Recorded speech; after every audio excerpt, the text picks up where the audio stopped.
Joining us today on our Book Talk segment, great to welcome, man. You've seen him on the Food Network, and he has been on several shows there. He's also a writer and put together a really interesting book. It's called Fed, White, and Blue, Finding America with My Fork. We're joined today by Simon Majumdar. And Simon, good to have a chance to chat with you. How are you today? I'm very well indeed. Thank you very much for inviting me. Yeah, wanted to have you on. I've always been a fan of some of the shows on the Food Network, and you did something I think a lot of people would like to do, kind of travel around the country and visit a lot of different restaurants and find out the American food. Interesting project. Yes, it was. I mean, it was really my journey to to find out what it meant to become an American.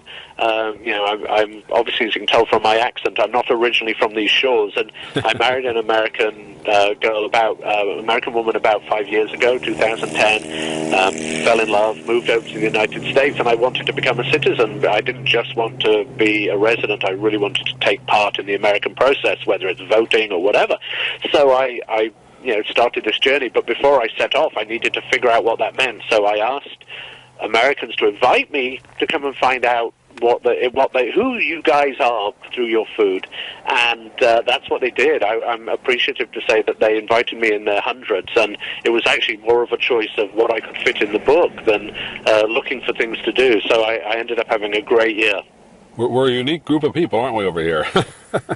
Well, it's a real mix, and I think that's the thing that really makes America very special, because it really is a mix of,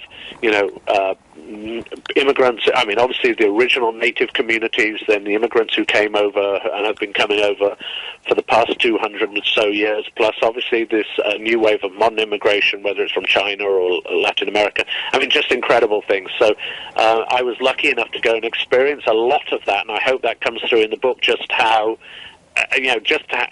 interesting a community it is from a food point of view. Yeah, I would say, and you just mentioned the word, great mix of people, and I think unlike most other countries, even though there's differences in food depending on what country you go to, I guess America, since there's so many different nationalities, there's so many varied types of food, right, depending on where you visit. Well, there is. I mean, what I love about it is you can find authentic food, for want of a better word, from those communities, kind of what I would call first-generation food. So people coming in from China, Thailand, Mexico, bringing in regional varieties. And then what you're finding, which I think is just as exciting, is you're finding the second-generation people, young chefs, who are bringing their original kind of flavors, wherever they're from. When you decided to go out on this journey, what was your process for kind of putting the word out? Just an article, or how did you get it set up? Well, I used obviously my website, which is simonmajumdar.com. People can go look on there, and I'm still taking invitations all the time. And then also I was lucky enough to be able to use the fact that I've got a reasonable sized social media profile, and I put the word out on Twitter and Facebook and all of those.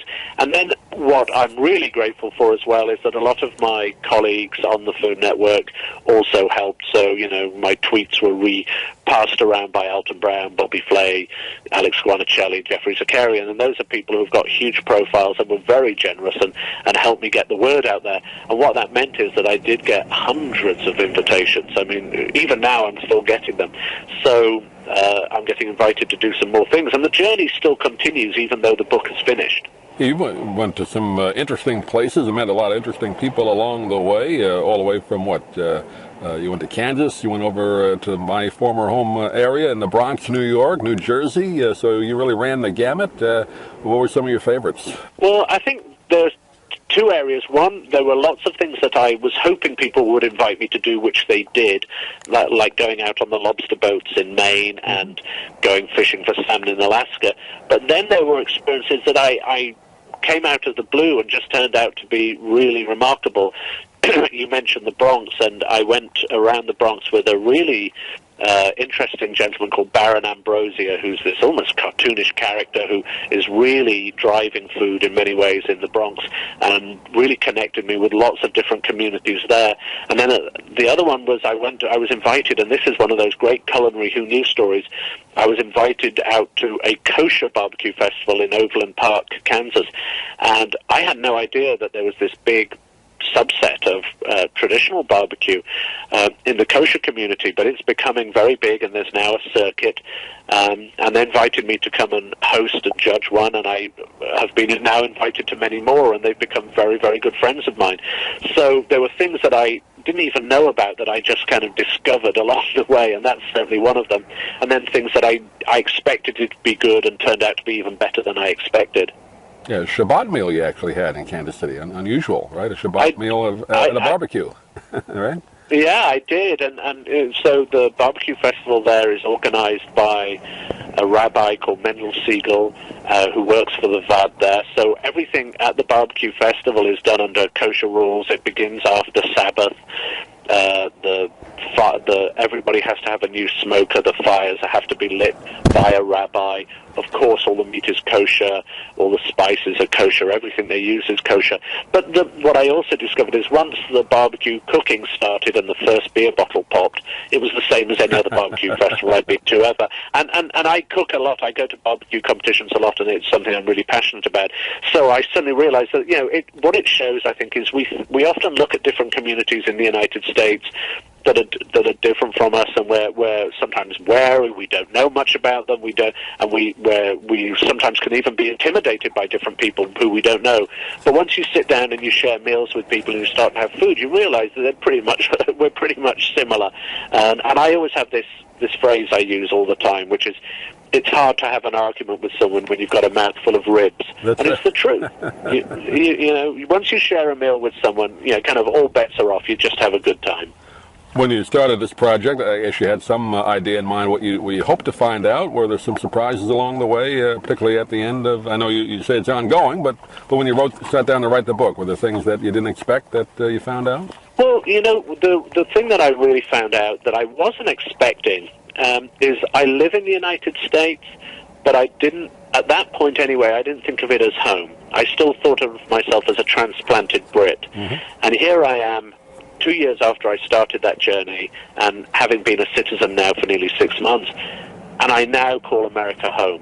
And I think that was the kind of great takeaway for me from this, as I stood at my citizenship ceremony, and I watched, I think there was over 3,200 people there, having their ceremony at the LA Staples Center, that I realized that everyone there had their own story too, and it kind of made me realize that everybody I meet in this country has their own story, and I'm really keen to go out and record them and meet as many of these people as possible, which is why my wife and I are doing this great book tour. We're calling it laughingly our Great Fed White and Blue book tour, but it's us with a car with a few books in the back and my cooking equipment, and we're going around to we're coming to Tampa. We're going to be at the Epicurean Hotel in Tampa doing a demo and cooking for people and having a meal. But we're also going to be going to, churches and community centers and culinary schools and people's houses and bookstores and everywhere. And I'm going to be cooking for people along the way, doing demos or cooking meals for people are hosting us and putting us up in their guest room or on their couches. And we're really doing this kind of almost guerrilla road trip, and just very different from the traditional big book tour style. So we can really get to the roots of it, really meet people. And we've just come back from Puerto Rico and meeting a whole load of people there, and had a ball really learning about their cuisine and the hospitality. And so that's what we're going to be doing. So if people are interested in that, they can go on my SimonMajumdar.com website and they'll see the events page and how to contact me. And we'd love to hear from them, because this is going to carry on. And at worst, that they'll have me come and cook a meal for them. So hopefully we can have lots of fun along the way. Well, that's great. Yeah, people listening in our area, check out the website and find out when Simon's going to be up in Tampa. But the name of the book is called Fed White and Blue, Finding America with My Fork. A fascinating story of his journey across the country, dealing with the different folk and having different meals. And Simon, as someone who was born here, I'll never get an opportunity to become a citizen. I'm already born, but happy welcome to America. We're happy to have you. I'm happy to be here. Thank you very much. If you'd like to order the book we're talking about, please go to DougMilesMedia.com and enter the author's name in the Amazon search box. Thank you for listening. Please come back soon for more conversations here at DougMilesMedia.com.